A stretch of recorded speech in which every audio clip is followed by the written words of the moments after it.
Պարոն Բաբաջանյան, Ռոբերտ Քոչարյանը կարծում է, որ ուղիղ 2 ամիս առաջ օգոստոսի 8-ին Վաշինգտոնում Հայաստանը 0 արդյունքի է հասել եռակողմ հանդիպման ժամանակ, շահել է Թրամփը, շահել է Ալիևը, ինչու ոչ շահել է նաև Նիկոլ Փաշինյանը, բայց Հայաստանը 0 է ստացել։ Դուք ինչպես եք մեկնաբանում երկրորդ նախագահի այս գնահատականը։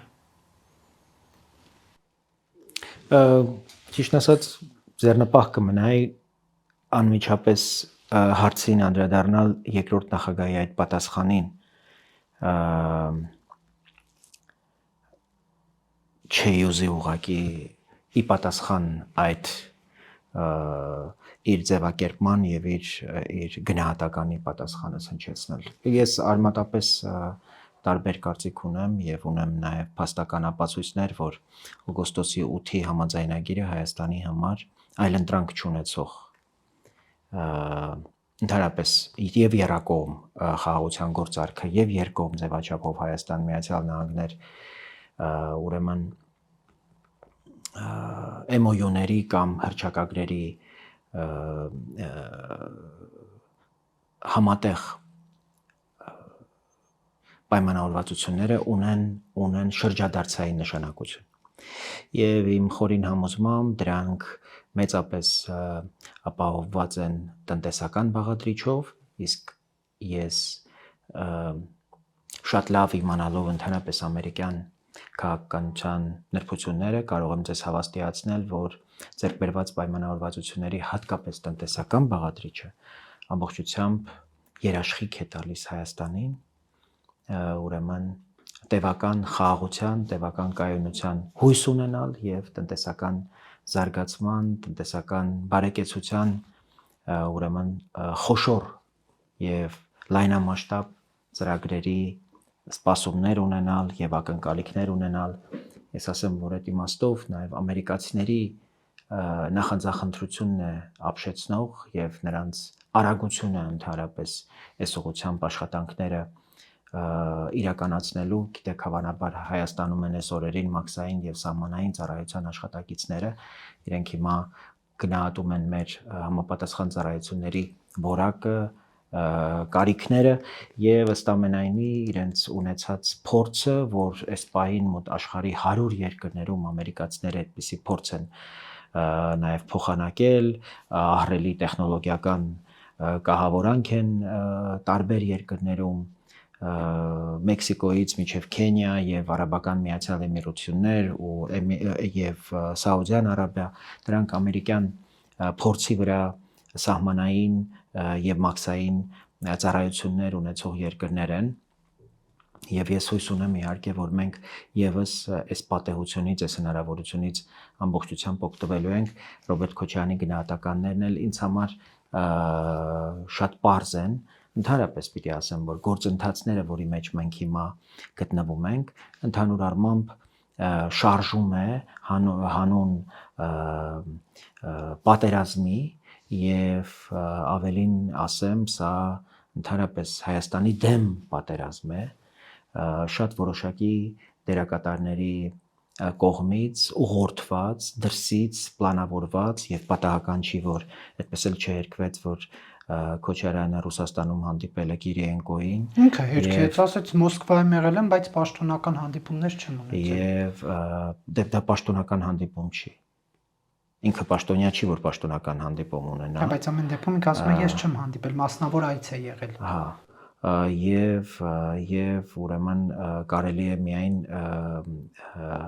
ընդհանուր առմամբ այս ասուլիսի եւ բովանդակությունը եւ ընդհանուր շեշտադրումները ուրեմն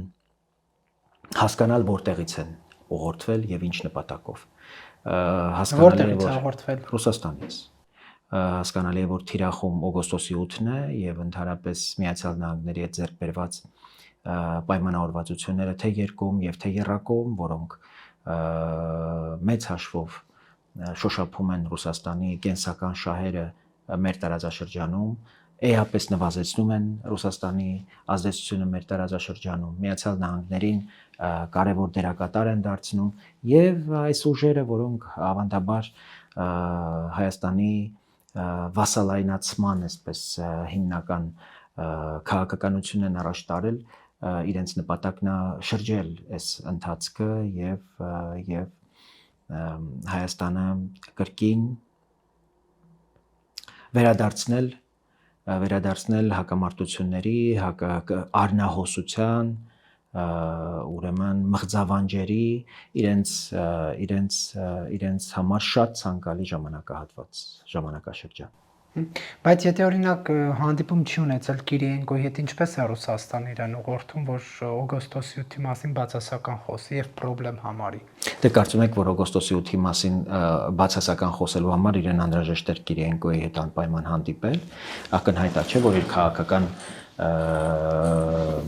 այն ուժերը, որոնք որ առնվազն իր գլխավորած դաշինքի մաս են կազմում, վերջին 2 ամիսներին միայն դրա մասին են խոսում, որ ձեռք բերված պայմանավորվածությունները Հայաստանի համար ընդհանրապես ոչ մի արժեք չունեն եւ ոչ մի նշանակություն չունեն եւ ամենօրյա ռեժիմով տեղի ունեցող զարգացումները հենց Միացյալ Նահանգների հետ հակառակն են ապացուցում եւ մենք հասկանում ենք իհարկե նրանց մտահոգության առարկան, պատճառները, տեսնում ենք, որ իհարկե խաղաղությունը իրենց նպատակների եւ ծրագրերի մեջ չի մտնում, իրենց նպատակը Հայաստանում խաղաղություն տեսնելը չէ, համենայն դեպս իրենց պատկերացմամբ այն խաղաղությունը, որ մենք ենք պատկերացնում, ոչ մի աղերս չունի իրենց պատկերացումների հետ, իրենք խաղաղությունը տեսնում են Ռուսաստանի հետ, իսկ իմ համոզմամբ եւ շատերի համոզմամբ Ռուսաստանն ու խաղաղությունը անհամատեղելի են, այնտեղ որտեղ Ռուսաստանն է եւ այնտեղ որտեղ Ռուսաստանի միջնորդությունն է, այդտեղ խաղաղություն չի կարող լինել։ Ռուսաստանի միջնորդությամբ չեք կարող ինձ վկայաբերել մի որևէ հակամարտություն, որ խաղաղ հանգուցալուծում է ունեցել։ Ռուսական որևէ խաղաղապահական առաքելություն խաղաղություն չի բերել, անվտանգություն չի բերել այդ ռեգիոններին, ապացույցը վերջին իրենց փորձն էր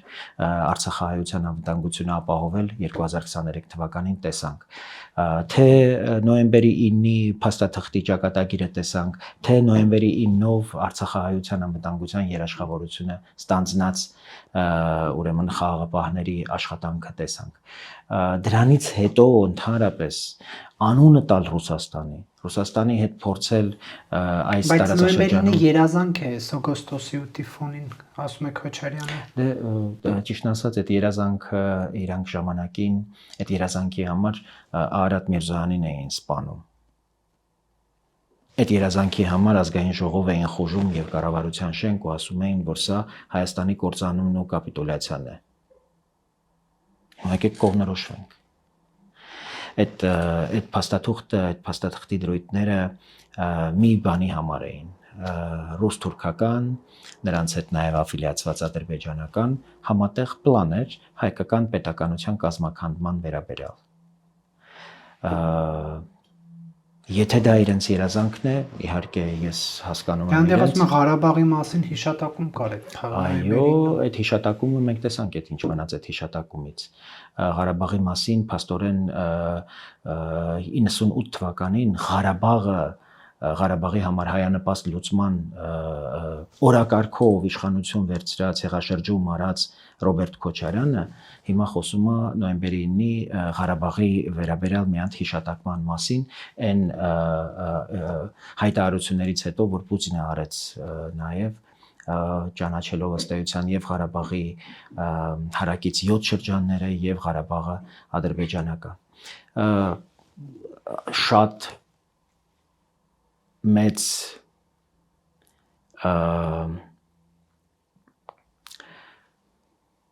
ցասումով եմ իհարկե հետևում ես ամբողջ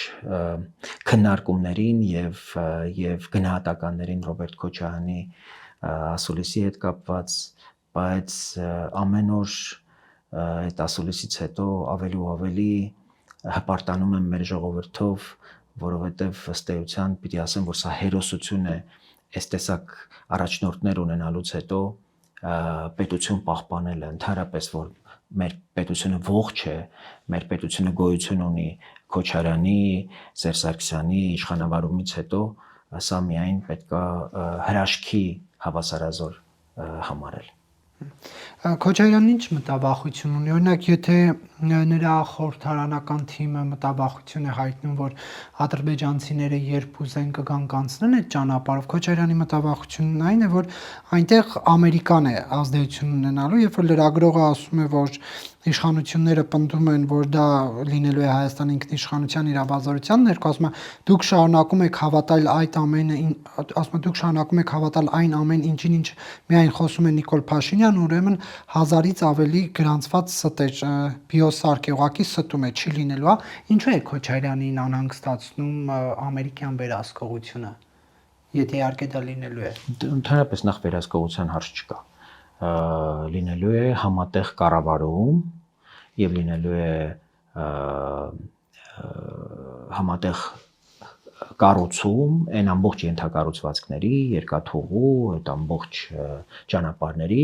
որոնք անվտանգ այդ բեռները տեղափոխելու են Կենտրոնական Ասիայից, Չինաստանից դեպի Եվրոպա։ Հիմա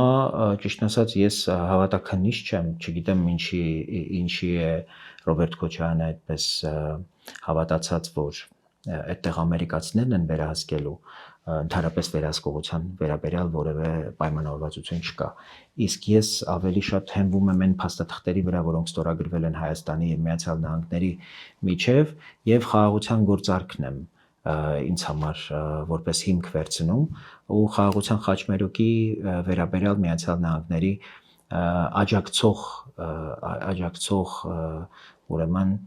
վերաբերմունքը եւ իրենց պատրաստակամությունը ամեն կերպ նպաստել, որպեսզի այդ խաղաղության խաչմերուկը կյանքի կոչվի։ Ես տեսնում եմ իրապես հեռանկարներ այդ ուղղությամբ եւ Իրանի մասնակցության համար, այսինքն Հայաստանը հնարավորություն կստանա իրանական երկաթուղու հետ կապ ունենալ Նախիջևանի տարածքով, Հայաստանը մի շարք առավելություններ կունենա այս ընդհանրապես կոմունիկացիաների ապաշրջափակման արդյունքում, Հայաստանը Թուրքիայի հետ սահմանի հասանելիություն կունենա հաստատապես եւ կարծում եմ, որ առաջիկա զարգացումները հենց դրա մասին են լինելու եւ վերջերս Թրամփի ու Էրդողանի հանդիպման եւ խոսակցության նյութերից մեկը հենց դա էր, որ կոնկրետ ժամկետներ են քննարկում, թե երբ կարող է հայ-թուրքական սահմանը բացվել։ Սրանք իհարկե կարևոր գործընթացներ են, որոնք ավելի ու ավելի անհնար են դարձնում ընդհանրապես Ռուսաստանի մանևրի ավելի սահմանափակում են մանևրի հնարավորությունները, իսկ Ռուսաստանի գործակիցները հայաստանյան հայտնի է, որ դրանց պարագլուխը Ռոբերտ Քոչարյանն է, նրանց հույսը շարունակում է մնալ Ռոբերտ Քոչարյանը, ինչի համար շատ կարծում եմ ցավում եմ, որտեղ Ռոբերտ Քոչարյանը ուղղակի շանս չունի Հայաստանում որակական առաջարկ բերելու ընդհանրապես մեր ժողովրդին եւ որևէ կերպ մեր ժողովրդի վստահությունը վայելելու։ Ավելին ասեմ, որ եթե նրա հույսը նա է, որ իշխանությունը կորցնում է իր վարկանիշը, իր նկատմամբ վստահությունը օրեցօր ավելի պակասում է, եթե նույնիսկ դա այդպես է։ Դա ամենևին չի նշանակում, որ Ռոբերտ Քոչարյանն է շահում այդ կորսված քվեները կամ այդ կորսված վստահությունը։ Իրենց հաշվարկը մեծ հաշվով դա է եւ դրա համար են դաշնետվել նաեւ այլ քաղաքական դերակատարներ, որոնք Ռոբերտ Քոչարյանի կամ Սերժ Սարգսյանի հիբրիդներն են։ Եվ մեր խնդիրն է նաեւ ընդհանրապես այս քննարկումներում խոսել են մասին, որ բոլոր այն շրջանակները, որոնք որ այս կամ այն կերպ աֆիլիացվում են Ռոբերտ Քոչարյանի, Սերժ Սարգսյանի եւ այն ժամանակվա ընդհանրապես Ռոբերտ Քոչարյանի եւ Սերժ Սարգսյանի պաշտոնավարման շրջանում կոալիցիայի մաս կազմող քաղաքական ուժերի, քաղաքական շրջանակների հետ պիտի ընդհանրապես այս պահին հստակ լյուստրացիայի համապատասխան օրենսդրական կարգավորումների արդյունքում դուրս դրվեն ապագա քաղաքական ընտրական գործընթացներից։ Դրա համար ճիշտ ասած շատ հիմնավոր փաստաթուղթ է եկել Ստրասբուրգից, սեպտեմբերի 18-ին Մարդուրյանքների Եվրոպական դատարանը հստակ վճիռ է արձակել, սա էլ ներպետական ազգային դատարանի որոշում չի, որը հստակ շրջանակ է տվել այն քաղաքական ուժերի եւ այն քաղաքական անհատների, ովքեր հրաման են տվել կրակելու, ովքեր գնդակահարել են խաղաղ ցուցարարներին, կյանքի իրավունքն են խախտել այդ մարդկանց, որպեսզի Ռոբերտ Քոչարյանը կարողանա սահմանադրական կարգ տապալել, որպեսզի պետությունը կարողանա զավթեն եւ 0038 գաղտնի հրամանի հեղինակներով կարողանան պետության հետ վարվեն այնպես ինչպես վարվեցին դրանից հետո մի ամբողջ 10 տարի ըստ էության դա մի փաստաթուղթ է, որը ամբողջությամբ ցույց է տալիս, թե մենք 17 տարի, ինչպես ենք պետություն որպես անգործության մատնել մեզ։ Եվ ես այս պահին կարծում եմ, որ եւ գլխավոր դատախազությունը անելիք ունի, եւ ազգային ժողովը անելիք ունի, հենց հիմնվելով Մարդուրյանքների Եվրոպական դատարանի սույն որոշման վրա անհապաղ քրեական վարույթ հարուցել, նոր քննության ուղարկել եւ պատասխանատուներին, նրանց ովքեր ուղակի կարող են կոչել պետության թշնամիներ, պետության հակառակորդներ, ժողովրդավարության վրա կրակողներ, նրանց պետք է արգելել ընտրություններին մասնակցել, այնպես ինչպես վարվում էին կոմունիստական ռեժիմի հիմնական ժողովրդավարության թշնամիների հետ Լեհաստանում, Չեխիայում կամ մերձբալթյան երկրներում։ Հիմա այս նյութը բավարար ուրեմն կարծում եմ փաստեր եւ ապացույցներ ունի եւ իր ամբողջությամբ մի բանի մասին է, որ պետության թշնամիները եւ պետության հակառակորդները պիտի իրավունք չունենան ժողովրդավարական ճանապարհով գալ եւ ժողովրդավարությունը Հայաստանում։ Դուք առաջարկում եք, որ արգելեն Քոչարյանի մասնակցությունը։ Ես ոչ միայն Քոչարյանի, Բարգավաճ Հայաստան, Հանրապետական կուսակցություն եւ օրինաց երկիր, ինչպես նաև հանրապետական կուսակցություն պիտի նրանց գործունեություն, ովքեր մարտի 1-ին ընդհանրապես իշխանություն են եղել, իրենց մասնակցությունը առաջիկա գործընթացներին, ընտրական գործընթացներին պիտի արգելվի։ Այնպես ինչպես արվում է օրինակ Մոլդովայում, այնպես ինչպես արվում է առաջատար Ռումինիայում։ Հիմա օրինակ այն բոլոր քաղաքական ուժերը, որոնք Ռուսաստանի հետ կամ Ռուսաստանից որևէ ֆինանսական աջակցություն են ստանում, այդ կուսակցությունների գործունեությունը արգելվեց Մոլդովայում։ Ընտրություններից մի օր առաջ կենտրոնական ընտրական հանձնաժողովը բավարար ապացույցներ ստացավ դատարանից եւ իրենց կուսակցություններից մեկի գործունեությունը արգելվեց։ Մենք հասկանում ենք, որ հիմա Ռուսաստանը հիբրիդային պատերազմ է հայտարարել Հայաստանին, բայց մենք հետևություններ չենք անում։ Այդտեղ բանալի բառը հիբրիդայինը չի, այդտեղ բանալի բառը պատերազմն է, եւ պատերազմ վարում են թշնամիները, եւ այստեղ Ռուսաստանը հանդես է գալիս որպես Հայաստանի պետականության դեմ ընդգծված ուժային կենտրոն, ու մեր գործողությունները պիտի ելնեն այդ իրականությունից։ Հստակ Հայաստանում պիտի լինի քաղաքական կամք, բավարար խիզախություն, ուրեմն Ռուսաստանի հետ աֆիլիացվող բոլոր քաղաքական ուժերին հստակ իրենց տեղը ցույց տալու եւ թույլ չտալու, որ իրենք այս ժողովրդավարական գործընթացներին մասնակցեն։ Իրենց նպատակը Հայաստանում ամրապնդելը չի ժողովրդավարությունը։ Իրենց նպատակը Հայաստանի անկախության եւ ինքնիշխանության պահպանումը չի, այլ հակառակը։ Իրենք եկել են որպեսզի Հայաստանը վասալացման տանեն, Հայաստանը կախյալության տանեն, Հայաստանի սուբյեկտայնությունը կարողանան։ Նիկոլ Փաշինյանն է իր ուժով ժողովրդավար։ Ես ընդհանրապես ուզում եմ ասել, որ իսկ դուք կարծում եք, որ համատելի են այս ժամանակները Ռոբերտ Քոչարյանի կամ Սերժ Սարգսյանի ժամանակների։ Եթե խնդիրը կա, ինչ կա Եթե խնդիրը կա, ես պունի դրա։ ասում եմ, որ չկա բավարար կամք։ Միլիոն չտեսած մարդուն տալիս են մի քանի միլիոն։ Չկա բավարար կամք, որպեսզի կարողանան կարմատախիլ անել այդ իրականությունը։ Այ Նիկոլ Փաշինյանը չունի այդ կամքը։ Իր իշխանությունը չունի բավարար ներուժ, բավարար պատկերացում, թե ինչպես պետք է պայքարել ժողովրդավարության համար։ Իմ պատկերացմամբ ժողովրդավարությունը ուժի կարիք ունի, ուժով պաշտպանելու կարիք ունի, ոչ թե մուրճ թափահարելու, մուրճ ճոճելու։ Հետևաբար ես խորապես համոզված եմ, որ եւ մեր պահանջն է գործող իշխանություններից հետեւություններ անել մարդու իրավունքների եվրոպական դատարանից ստացված այդ վճռի ապացույցներից, փաստերից եւ գնալ իրավաքաղաքական գնահատական տալ այն մարդկանց, այն քաղաքական շրջանակներին, ովքեր գնդակահարելու հրաման են տվել, ովքեր մասնակցել են մարտի 1-ի իրադարձություններին, այդ ոճիրին, այդ անթույլատրելի իրադարձություններին, բանակի ներգրավմամբ, իրենց թիկնազորների ներգրավմամբ, որտեղ ապացույցներ կան, որ օրինակ Գագիկ Ծառուկյանի թիկնազորը 900 զինվորական համազգեստ է ստացել ժողովրդին ջարդելու համար։ Հիմա այդ Գագիկ Ծառուկյանը ասենք առաջարկ է ներկայացնում հայ ժողովրդին, Քրիստոսի արձանն կանգնեցնում է այդ ինդուլգենցիան, հա, այդ այն գիննա, որով ինքը պիտի իր մեղքերը քավի հայ ժողովրդի առաջ։ Եվ այս իշխանությունը ասենք ձեռա առել մեզ։ Եվ ձեզ թվում է մենք չենք բարձրաձայնելու,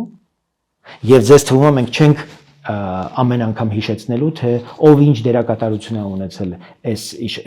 իրենց իշխանության եւ իշխանավարման շրջանում, ամեն անգամ հիշեցնելու ենք եւ այս ընտրությունների ամբողջ ընթացքը դրան սահմանված օրենքով սահմանված ամբողջ միջոցները օգտագործելու ենք եւ պահանջելու ենք իշխանություններից, որպեսզի համապատասխան կարգավորումներով պետության եւ ժողովրդավարության ու մեր պետականության հակառակորդներին, այս թշնամիներին ուղղակի դուրս դրվեն դրանք ապագա քաղաքական գործընթացներից։ Իրենք ապաքաղաքական սուբյեկտներ են։ Իրենց նպատակները ընդհանրապես Հայաստանի ապագայի հետ կապ չունեն։ Դրանց բերանից մի անգամ անկախություն, ինքնիշխանություն, ազատություն բառերը լսած չեք լինի, որտեղ իրանք ընդհանրապես էությամբ դրա հետ ոչ մի կապ չունեն։ Հակառակը իրենց ամբողջ գործունեության իմաստը եւ իրենց ամբողջ գործունեությունը հենց դրան հակառակ է եղել։ Հայաստանը ավելի կախյալ դարձնել, Հայաստանը ավելի վասալացնել, Հայաստանում ընդհանրապես հերանեկարներ չպահպանել, որպեսզի մարդիկ այստեղ ապագա ընդհանրապես ապրելու չունենան։ Հիմա Հայաստանը փորձ է անում դուրս գալ այդ իրավիճակից եւ ասեմ, որ այդտեղ ահռելի կարեւորություն ունի օգոստոսի 8-ի համաձայնությունները եւ էներգետիկ կայունության ու անկախության ուղղությամբ ձեռք բերված պայմանավորվածությունները, որոնք Հայաստանի համար ֆունդամենտալ բայց մենք ատոմակայանի հարցը Վլադիմիր Պուտինի հետ է քննարկվում։ Չի քննարկվում։ Ինչպես չի քննարկվում, վարչապետի աշխատակազմը հայտնել։ Ինչ որ մի միջոցառման է մասնակցում Նիկոլ Փաշինյանը, որտեղ ուղղակի ասում է, որ մենք որոշել ենք մինչև 2036 թվական երկարաձգել ատոմակայանի աշխատանքը, որի մասին բոլորս էլ գիտենք։ Եվ նաև ասում է, որ մոդուլայինը քննարկում ենք նաև Ռուսաստանի հետ ենք քննարկում։ Դե բայց համաձայնագիրը կնքում ենք ամերիկացիների հետ։ Քննարկեք ինչքան ուզում եք, բայց օգոստոսի 8-ին հուշագիր ունենք ամերիկացիների հետ, ավելին ամերիկյան Westinghouse-ի մասնագետներն են մայիսին եկել Հայաստան, հստակ տեղանք են ուսումնասիրել եւ հույս ունեմ, որ շատ մոտ ապագայում, մինչև տարեվերջ, Դավիթ Խուդատյանը գոնե այդպիսի խոստում է տվել, Հայաստանը կհայտարարի, որ Միացյալ Նահանգների հետ են աշխատում, ասեմ, որ նաեւ ֆինանսավորման մասով աշխատանքներ կան եւ այս ուղղությամբ նաեւ Հայաստանի դեսպանը Միացյալ Նահանգներում լավ աշխատում է եւ նաեւ Հայաստանում Միացյալ Նահանգների դեսպանը շատ լավ աշխատում է եւ դեսպանը վերջերս ՆԱՏՕ-ի այդ ընթացիկ սեմինարի ժամանակ ասաց, որ Միացյալ Նահանգները օգոստոսի 8-ի իր ստանձնած պարտավորությունները լավագույնս իրականացնում է եւ դա իսկապես ոգևորող է։ Դուք անդադ մարտի 1-ն եք հիշեցնում եւ Քոչարյանի հետ, հա, որովհետեւ թարմ էսպիսի բան է եկել Մարտուրյանների եվրոպական դատարանը։ Ես ինչ կապ ունեմ դրա հետ ժողովուրդ, ես ընդհանրապես այդ դեպքերից 1 ամիս հետո արդեն թողել եմ նախագահի պաշտոնը եւ ըստ էության ակնարկում է, որ պետք է այդ բացահայտումները աներ Սերժ Սարգսյանի իշխանությունը։ Դե հա, հիմա ինքը կոնֆլիկտ ունի Սերժ Սարգսյանի հետ, հիմա փորձում է այդ ամբողջ բեռը եւ պատասխանատվությունը դնել Սերժ Սարգսյանի վրա, դա իր եւ Սերժ Սարգսյանի հարաբերությունների հարցն է, բայց մենք հո գիտենք, թե ինքը որքանով կապ ուներ այդ ամեն ինչի հետ։ Եվ մարտի 1-ի իրադարձությունները չեն սկսվում մարտի 1-ին, դրան նախորդող ամբողջ ժամանակահատվածն է, երբ ուղղակի քաղաքական հետապնդումների, քաղաքական բանտարկությունների մի ամբողջ ժամանակաշրջան է նախորդել այդ ընտրություններին, ընդհանրապես ընտրությունների կազմակերպումը, ընտրությունների ընթացքը, դրանք ամբողջությամբ իմաստ են տալիս այն իրադարձություններին, որոնք տեղի ունեցան մարտի 1-ի լույս 2-ին, եւ մենք միայն այդ իրադարձությունների օրը հասկացանք, թե ինչերի է ընդունակ Ռոբերտ Քոչարյանը եւ Սերժ Սարգսյանը, այս տանդեմը, եւ որոնց սպասարկել է ամբողջ իրավապահ համակարգը։ Ռոբերտ Քոչարյանն ու Սերժ Սարգսյանը միայնակ չեն գործել։ Նրանց հետ հավասար մեղսակից են այդ օրվա խորհրդարանը, դատախազը գլխավոր, դատախազները, դատավորները, իդեպ դատավորներ, որոնք քննում էին մարտի 1-ի անմեղ անձանց գործերը, նաև ինձ, Նիկոլ Փաշինյանին դատած դատավորը այսօր առաջ խաղացում է ունեցել։ Դատարանի նախագահ է դարձել Մնացական Մարտիրոսյանը, որտեղ ինչպես այն ժամանակ էր իշխանությունների կամակատարը, այնպես էլ հիմա է իշխանության կամակատարը։ Եվ արդյունքում մենք ունենք տոտալ անվստահություն, ամեն օր ավելի ու ավելի խորը հիասթափություն դատական իշխանությունից, արդյունքում մարդիկ գնում ինքնադատաստան են տեսնում։ Մարդիկ գնում մերձավանում, իրենց ձևով լուծում են իրենց պատկերացրած արդարության հարցը, որովհետև փետրվարին սպանություն է լինում մի ամբողջ իրավապահ համակարգ չի կարողանում օպերատիվ տեղեկություններ վերլուծի, որ այնտեղ շարունակություն է լինելու, որպեսզի այդտեղ տեղի ունեցած ընտրությունների արդյունքները կարողանա պետությունը պաշտպանի, որովհետև արդյունքում ստացվում է, որ մարդիկ ընտրություն են կատարել, լավ կամ վատ, հավանում ենք, չենք հավանում, հաշտ ենք այդ արդյունքների հետ թե ոչ, բայց եթե այդ մարդուն թույլ ենք տվել մասնակցի այդ ընտրություններին եւ նա քվե է ստացել, ժողովրդի վստահությանն է արժանացել, այս սպանությունը ժողովրդի վստահության, սպանության նման մի բան է, պետությունը չի կարողացել իր գլխավոր գործառույթը ժողովրդի քվեն պաշտպանի, ժողովրդի վստահությունը պաշտպանի։ Եվ այս սպանությամբ մենք խորը հիասթափություն ունենք այս ուղղությամբ, նաեւ այդտեղ։ Սեյրան Օհանյանն այդ արդյոք ասաց, որ այդ վճիռը իրենց չի առնչվում պետությանն վերաբերում, սա ինչ է նշանակում։ Այդ օրվա պետությունը եւ այդ օրվա իշխանությունը Սեյրան Օհանյանն էլ է իդեպ, որը այդ ժամանակ գլխավոր շտաբի պետն էր եւ իր ուղիղ հրամանով եւ իր ու անմիջական մասնակցությամբ բանակը բերել են Երևանի կենտրոն եւ մասնակից են դարձրել ցուցարարներին ջարդելու ուրեմն գործողություններին։ Ի վերջո պարետային ժամ են հայտարարել եւ բանակը եղել է պարետային ժամի ռեժիմը ապահովող կարևորագույն սուբյեկտ։ Այն ժամանակ, երբ մենք իդեպ այդ օրերին սահմանային միջադեպեր ենք ունեցել, նաեւ խնդիրներ են եղել Ղարաբաղի մի շարք սահմանային հատվածներում։ Սրանք ոչինչի առաջ կանգնող չեն եղել, իրենց իշխանությունը երկարաձգելու, պահպանելու համար պատրաստ են եղել ընդհուպ միջև սահմանից, Ղարաբաղից զորքերը բերել եւ մասնակից դարձնել այդ իրադարձություններին։ Սեյրան Օհանյանի ասելով չի, կան ապացույցներ, մասնակիցների շրջանակ 0038 հրաման, փաստահավաք խմբի ամբողջ տեսագրված ապացույցները եւ Սեյրան Օհանյանը այնտեղ կարևոր դերակատար է։ Իհարկե ինքը ասում է, որ մարտի 1-ին ես չէի, Միքայել Հարությունյանն էր, իհարկե Միքայել Հարությունյանը այսօր փախոստի մեջ է Ռուսաստանում հենց Ռոբերտ Քոչարյանի ցուցմունքի պատճառով իդեպ։ Բոլորը մեղավոր են բացի Ռոբերտ Քոչարյանից, ինքը նույնիսկ Պավլովոկում չի եղել, երբ Պողոս Պողոսյանին սպանել են։ Ինձ Գարեգին Նուշիկյանն է պատմել, որը սեփականատերն էր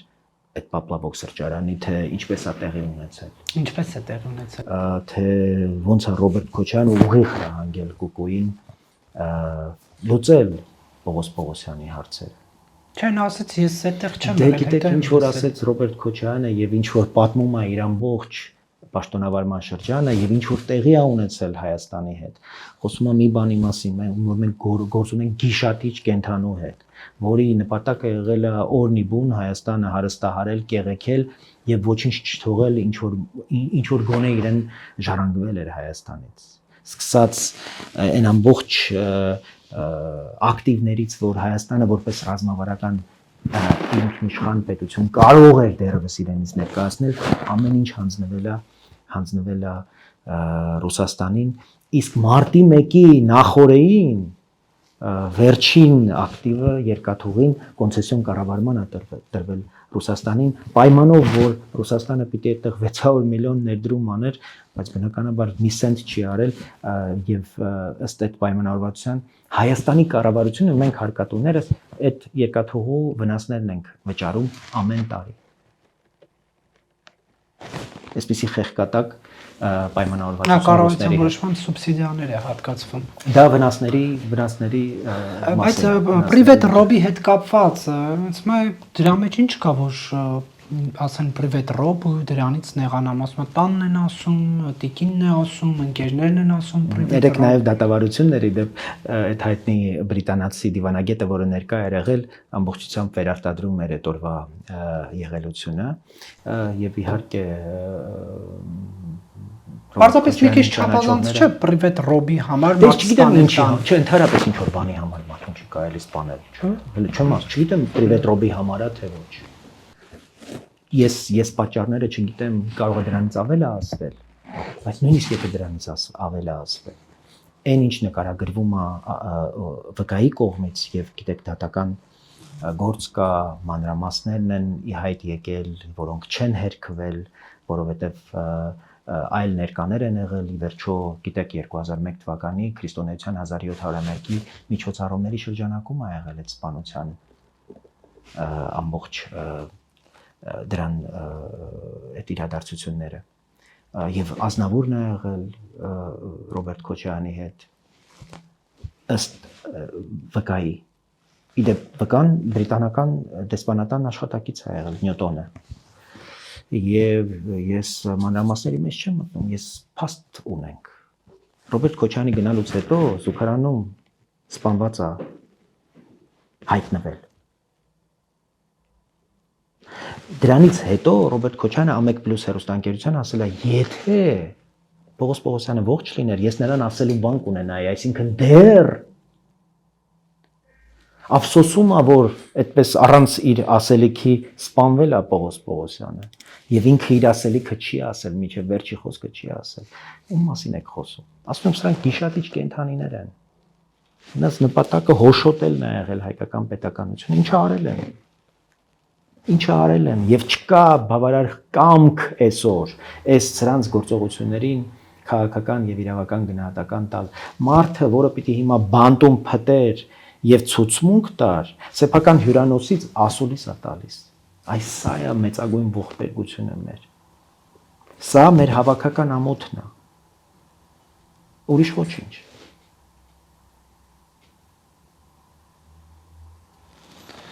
Պարոն Բաբաջանյան, դուք բացառում եք, որ Գյումրու սցենարով կկարողանան Քոչարյանը, Սամվել Կարապետյանը եւ այլ ինդիմադիրներ միավորվել եւ 26-ին իշխանություն ձևավորել, որտեղ Քոչարյանն ինքն էլ ասում է, որ Հայաստան դաշինքը ունի անցողիկ քվեները Սամվել Կարապետյանի ուժը, քաղաքացիական պայմանագիրը, չնայած որ ըստ Ռոբերտ Քոչարյանի Փաշինյանի վարկանիշը գնում է դեպի 0-ի։ Չէ, ինքը ասում է 0 է։ Չէ, ձգտում է, ասում է։ Հա, ձգտում է։ Հնարավոր է Գյումրու սցենարով Չէ, իրականում ես այդ սցենարներին ընդհանրապես կարևորություն չեմ տալիս։ Ես մենք մեր խնդիրն եմ ուզում ձեզ ներկայացնել։ Ես կարծում եմ, որ այս պահին մեր գլխավոր խնդիրը ոչ թե իշխանափոխությունն է, այլ ընդդիմափոխությունը։ Մենք այդ կարգախոսով ենք մտնում ընտրություններին։ Իշխանության չեք հավակնելու։ Եվ կարծում եմ, որ մենք ուզում ենք իրատեսական հարցեր բարձրացնենք։ Մենք կարծում ենք, որ մեր երկրի գլխավոր պրոբլեմները գալիս են ընդդիմության որակից։ Ընդդիմությունը չունի բավարար պատկերացում, բավարար նաև խիզախություն, ճանաչել են արդյունքները, որոնք որ 2021 թվականին արձանագրվել են, թեև ճանաչել են այդ ընտրությունների արդյունքները, մանդատները վերցրել են, աշխատավարձերը ստանում են, բայց պարազիտի պես ոչինչ չեն անում, իսկ ընդդիմության գլխավոր գործառույթը ինչ պիտի լիներ, պիտի կառավարությանը աշխատացնելը լիներ։ Ես կարծում եմ մեզ պակասում է, մեր քաղաքական միջավայրին, մեր քաղաքական համակարգին պակասում է այդպիսի ընդդիմություն, որը ի վիճակի կլինի աշխատեցնել այս իշխանությանը։ Որևէ իշխանության,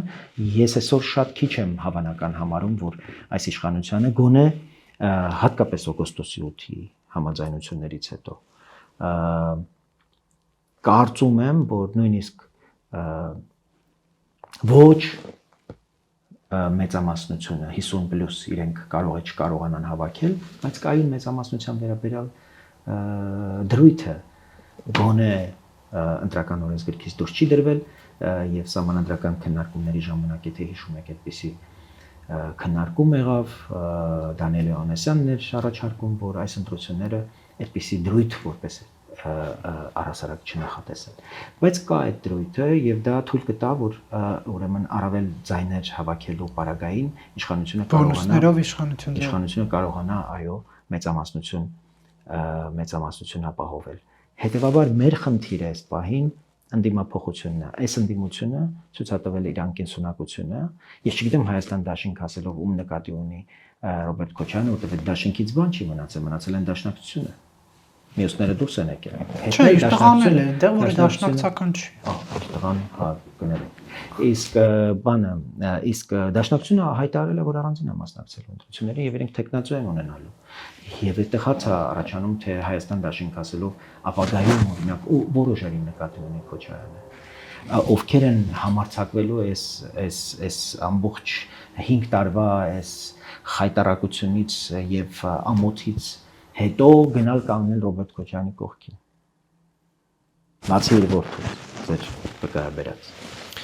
Բայց արդյոք մեր պետության համար բացասական չէ, վտանգավոր չէ, որ պարտված ուժը եւս մեկ շրջան ղեկավարի Հայաստան այդ պարտվածի հոգեբանության ղեկավարությունը։ Պարտվածի հարցը 2021-ին պիտի բարձրանար եւ այդ հարցը բարձրացվել է։ Մեր ժողովուրդը որոշել է, որ պիտի այսպես շարունակի ինքը ապրել եւ տվել է այս իշխանությանը մի անգամ եւս մանդատ, որպեսզի իշխանությունը իր խոստումները գոնե 2018 թվականին եւ ախեցրին ժողովրդին Քոչարյանով։ Շատերը օրինակ եթե պետք է ընտրեին, չգիտեմ, չեզոք ուժերի եւ Քոչարյանը իսկապես մեծ նվեր է Նիկոլ Փաշինյանին վերընտրվելու, վերարտադրվելու համար եւ կարծում եմ նաեւ մեր պահանջը չիրականացնելը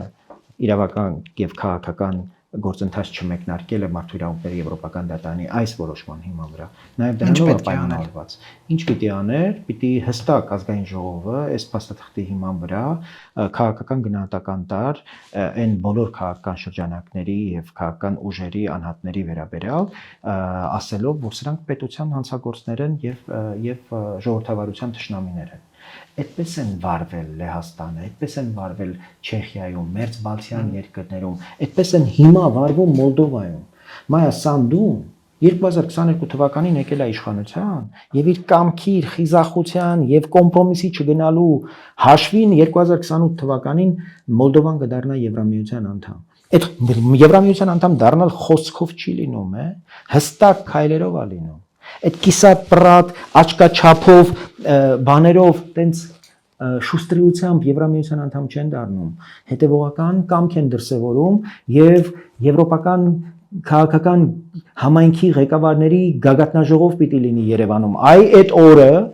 Հայաստանը առնվազն պիտի հայտարարի, որ ինքը ասոցիացիան համաձայնագրի շուրջ բանակցություններ է սկսում Եվրամիության հետ։ Այդ օրը հայտարարելով, որ ինքը ԵԱՏՄ-ից դուրս է գալիս։ Բայց մի ոտով ԵԱՏՄ-ում մնացել եք, ուզում եք ընդեղից տնտեսական այն վերջի կրճոնները կարողանաք օգտվել, հետնել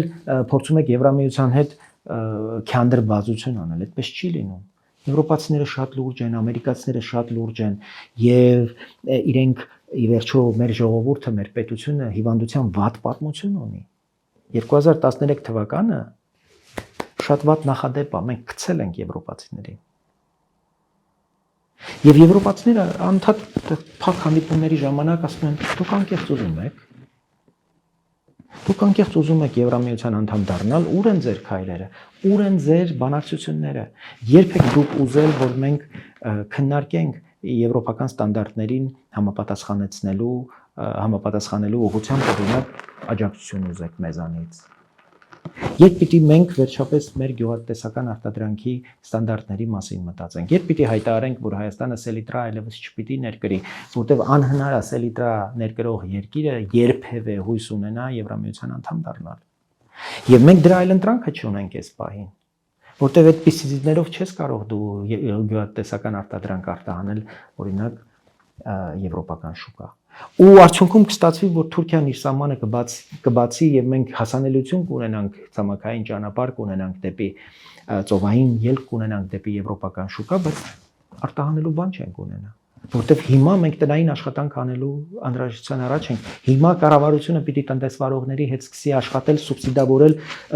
եւ նրանց ասել, որ այս ժամանակահատվածը մինչև դուք պիտի այլևս այս կանոններով աշխատեք։ Ի վերջո հայկական անունը կրող գինին չպիտի արտադրվի պարսկական բազուկի սպիրտով։ Եթե մենք դրա վերջը չենք տալիս եւ զարգ չենք տալիս Հայաստանում խաղողագործության, մենք Բայց Փաշինյանի վերընտրվելուց հետո երկրում այնպիսի վատ իրավիճակ կստեղծվի, որ ընդդիմադիր համայնքապետերն օրինակ անհանգստացած են եւ ասում են, որ իրենք կգնան, իրենց մնալը վտանգավոր է, իրենց համար վտանգավոր է լինելու։ Վարդան Ղուկասյանն օրինակ ասում է, մեր նման տղեկը թողնելու են գնան։ Ինչը կարող է, ինչ կլինի ըստ ձեզ, որ ընդդիմադիր համայնքապետերը անհանգստացած են։ Զարմանալիորեն ուրեմն Ռուսաստանի հետ միութենական պետության քարոզչություն անող Վարդան Ղուկասյանը, որը նախորդին հրաժարվում էր, որ ինքը այդպիսի բան է ասել, դիմում է օրինակ եվրոպական պետությունների դեսպաններին եւ օգնությունը աղերսում։ Բա դու այդ տղեն ես, Վարդան Ղուկասյան։ Բա դու եվրոպական այդ գեյերին բան, այդ որը տենց դիմում ես, բա դու չես ամաչում, բա քո նման գողական տղեն։ Ասենք մեր հավաքական ամոթն է։ Մեր երկրի երկրորդ քաղաքի գլուխը խայտարակությունն է մեր հավաքական։ Իհարկե եւ սա ընդհանրապես մեր իշխանության մեծագույն բաց թողումն է, որ Վարդան Ղուկասյանի նման արյան մեջ թաթախված անձը իր ընտանիքով, իր հետագծով եւ այդ իր թալանածով մտքի ծերով անցկացրեց Գյումրու ընտրություններին մասնակցել եւ ունեցավ այն արդյունքը, որ ունեցավ։ Պետությունը այդպես չեն կառավարում։ Պետությունը կոշտ միջոցներ է ուզում եւ ժողովրդավարությունը կոշտ միջոցներով պաշտպանության կարիք ունի։ Եվ ընդհանրապես չեմ ուզում քննարկել այդ համայնքապետերին։ Բայց հիմա ճնշում չկա Վարդան Ղուկասյանի նկատմամբ, ինչի մասին էին կահազանգում, որ դիմում է դեսպաններին։ Չէ, բայց մի հատ ես չգիտեմ ճնշում կա թե չկա, բայց դե իր մեքենան են ինչ որ ուզեցել տանել Տուգանային հրապարակ։ Ասում ուզում են տանեն, որ զրահապատ մեքենա չունենամ, ինձ սպանեն։ Դե ես չգիտեմ։ Մարսել է իշխանությունը, որ Գյումրիում քաղաքապետի պաշտոնը բաց են թողել։ Եվ անկախ նրանից թե ով է Վարդան Ղուկասյանը, մենք տեսել ենք ինչպես են իրենք վարվել են համայնքների հետ, օրինակ Կալավերդի օրինակ կա, Վանաձորի օրինակ կա։ Վանաձորում հիմա էլ շատ տխրած, շատ տխուր իրավիճակ է եւ ով որ փոխարինել է Մամիկոն Ասլանյանին, մի բարի պտուղ չի, էլի մի քրեական հեղինակություն էլ նա է։ Եվ գուցե հիմա կներեք Վարդան Ղուկասյանի աջակցություն Վարդան Ղուկասյանի չկան այդ տարբեր կողմերից այդ հայտարարությունները, ժողովրդին ասելա ձեր հեռախոսի համարները տվեք, որ ձեզ կանչենք, մեզ աջակցեք, օրինակ կտեսնենք, եթե ինչ որ բան կպատահի, ժողովուրդը դուրս կգա, ձեզ օրինակ Վարդան Ղուկասյանին պաշտպանելով 100 հոգի իրեն ընտրած 8000-ից։ Բայց իշխանությունը չի առիթավորվում նրանց, որ Վարդան Ղուկասյանը պրոբլեմատիկ խնդրառույց անձ է եւ կարծում եմ, որ իշխանությունը ոչ մի հետևություն չի արել նաեւ Գյումրիի ընտրություններից եւ այս անգործությունը նաեւ կոնկրետ Ռոբերտ Քոչարյանի, Սերժ Սարգսյանի, նրանց աջակից քաղաքական ուժերի այսօր որ Գագիկ Ծառուկյանը մտքով անցկացնում է ընտրություններին մասնակցել, դա իշխանության բաց թողումն է, թողտվությունն է։ Իշխանությունը պիտի այս բոլոր շրջանակներին հասցներ նրան, որ իրենց մտքի ծայրով նույնիսկ չանցկացնեին քաղաքական գործընթացներին վերադառնալ։ Որտեվ հասկանում ենք, չէ, այս ամբողջ ռուսական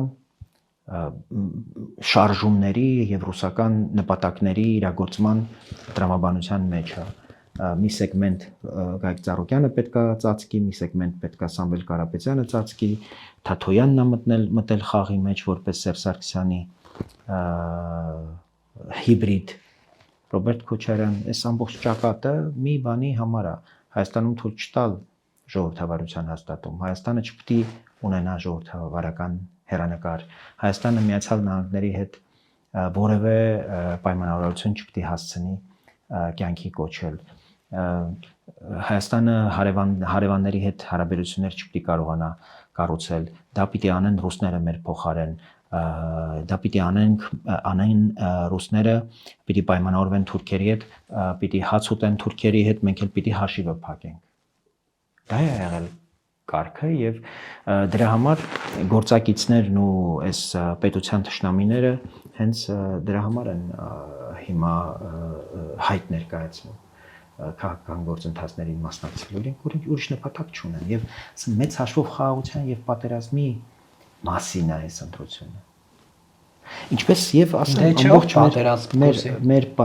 պատմության նորագույն պատմության ամբողջ արյունալի իրադարձությունները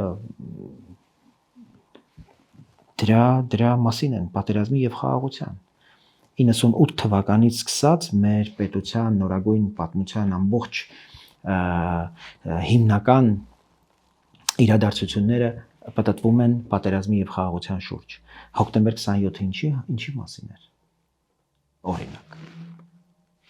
Հայաստանում խաղաղություն չպետք է լիներ եւ գոնե նրանք ովքեր արժանապատիվ խաղաղություն էին բերում Հայաստանին նրանք սպանվեցին Ձեզ թվում է մարտի 1-ին տեղի ունեցածը ինչի մասին էր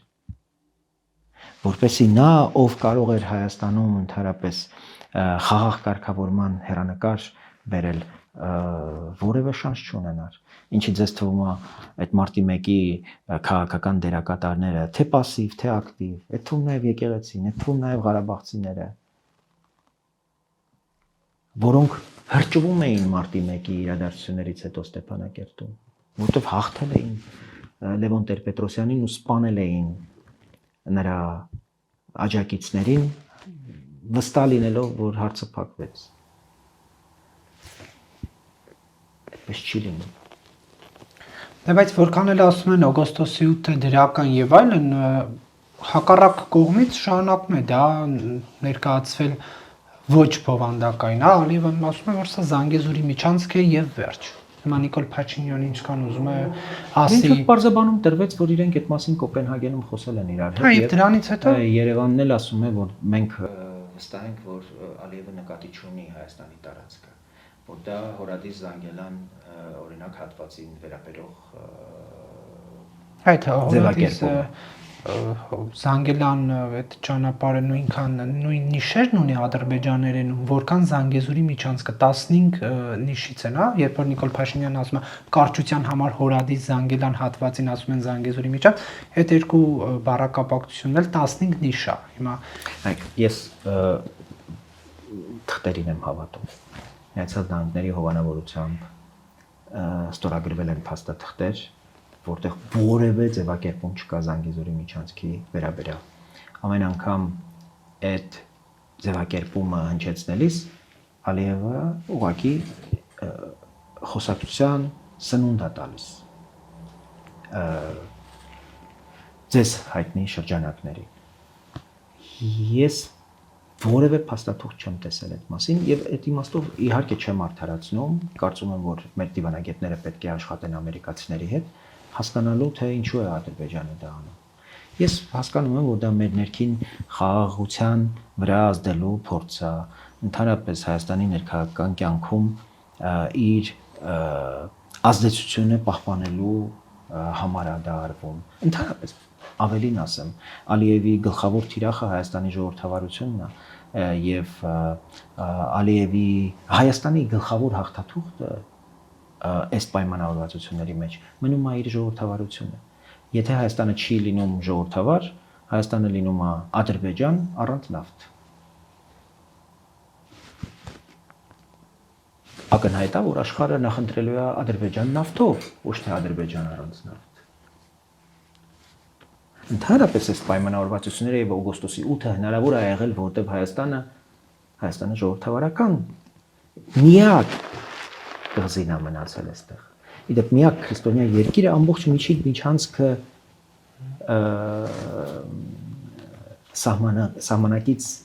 երկրների, այդտեղ միայն մահմեդական Ահագե ժողովրդավարական երկրում տարօրինակ բաներ են տեղի ունենում, իշխող ուժին Լինում են այդպիսի տարօրինակություններ նաև ժողովրդավարական աշխատանք չունեցող, միլիոններ չտեսած մարդկանց անուններով միլիոններ են փոխանցվում, ու հետո այդ գործերը փակում է քննչական կոմիտեն։ Եվ մենք բարձրաձայնում ենք այդ խնդիրներով, կարծում եմ, որ կոռուպցիոն շատ վատ երևույթներ են սկսել տեղի ունենալ ու ինձ անհանգստացնող է ոչ այդքան երևույթներ են, որքան իշխանության արձագանքը, թե կոռուպցիան համակարգային բնույթ չի կրում։